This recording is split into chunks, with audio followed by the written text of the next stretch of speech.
Are certain people more susceptible to oxalate poisoning?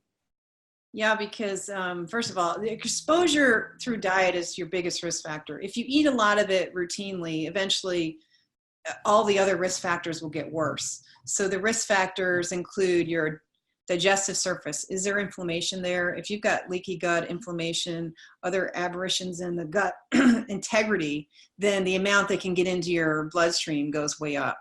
And Okay. the more you expose your kidneys to oxalate, the more they wear out. And then the amount your body can handle and get rid of through kidney excretion goes down. And so the longer you have this stuff, the more likely you're going to end up with gut damage, accumulation, and kidney problems. And so over time, your vulnerability to it gets worse. But if you've already started out with there are factors too that can affect your internal production of oxalate, because there is a baseline amount of oxalate that your metabolism generates as you create energy to run life, Okay. no matter what the fuel source is, sugar, fats, proteins, whatever.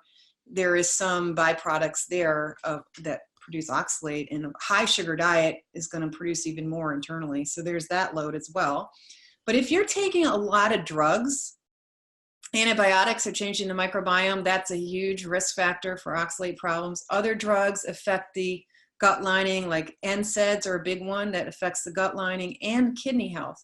So if you've been on a painkiller for a long time, and other drugs as well, allergy medications, over the counter, all these things ask the kidneys to do an extra work. Okay.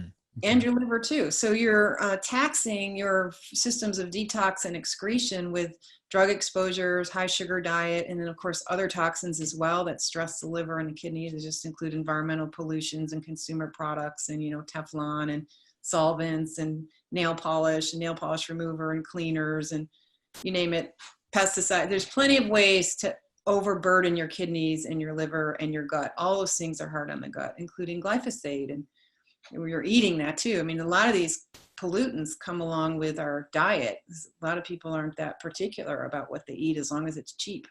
And the Right. cheaper the food, the more likely it is going to be poor quality, poor nutritional value, low nutrient density, and high contamination.